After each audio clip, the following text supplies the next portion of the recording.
കൃഷ്ണകുടിയിൽ ഒരു പ്രണയകാലത്ത് എന്ന് പറഞ്ഞ പടം കാണുമ്പോഴൊക്കെ തോന്നിയിട്ടുണ്ട് ഈ ഒരു പടം ഷൂട്ട് ചെയ്ത ആ ലൊക്കേഷനിൽ ഒരു വട്ടെങ്കിലും പോകണം എന്നുള്ളത്. അത്രയ്ക്ക് മനോഹരമായിട്ടാണ് ആ പടത്തെ റെയിൽവേ സ്റ്റേഷൻ നമ്മൾ കാണുന്നത് അല്ലേ.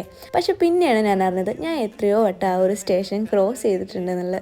അതെ, നമ്മുടെ നിലമ്പൂർ ഷൊർണൂർ റൂട്ടിലുള്ള അങ്ങാടിപ്പുറം റെയിൽവേ സ്റ്റേഷനിൽ വെച്ചിട്ടാണ് കേട്ടോ ഈ ഒരു പടത്തിൻ്റെ മിക്ക ഭാഗവും ഷൂട്ട് ചെയ്തിട്ടുള്ളത്.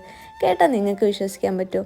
ഈ അടുത്ത് അമ്മ പറഞ്ഞപ്പോഴാണ് ഞാനും പറഞ്ഞത്. അപ്പോൾ ഒരിക്കൽ കൂടി ഞാൻ ആ റൂട്ടിൽ കൂടെ ഒന്ന് പാസ് ചെയ്തു കേട്ടോ. നല്ലൊരു ബ്യൂട്ടിഫുൾ സൺറൈസും ഒരു ചെറിയ ചാറ്റൽ മഴയും പിന്നെ നമ്മുടെ പച്ചപ്പും ഹരിതാപയും ഈ മൺസൂൺ കാലത്ത് എക്സ്പീരിയൻസ് ചെയ്യാൻ പറ്റുന്ന നല്ല കിടിലൻ റൂട്ട് തന്നെയാണ് കേട്ടോ നമ്മുടെ നിലമ്പൂർ ഷൊർണൂർ റെയിൽപാത. കൃഷ്ണകുടിയിൽ ഒരു പ്രണയകാലത്ത് എന്ന് പറഞ്ഞ പടം കൂടാതെ തന്നെ നമ്മുടെ മമ്മൂക്ക് അഭിനയിച്ച ഉണ്ട, അതുപോലെ തന്നെ ലാലേട്ടന്റെ ചിത്രം, ഇതെല്ലാം ഷൂട്ട് ചെയ്തിട്ടുള്ള ഈ ഒരു റെയിൽവേ പാതയിൽ തന്നെയാണ് കേട്ടോ. കേരളത്തിലെ ഏറ്റവും മനോഹരമായ പല റെയിൽവേ സ്റ്റേഷൻ വരുന്നതും ഈ ഒരു റൂട്ടിൽ തന്നെയാണ്. അപ്പോൾ നിങ്ങൾ ഇതുവരെയായിട്ട് ഈ ഒരു റൂട്ട് എക്സ്പ്ലോർ ചെയ്തിട്ടില്ലെങ്കിൽ എന്തായാലും ഒന്ന് പോയി നോക്കണേ.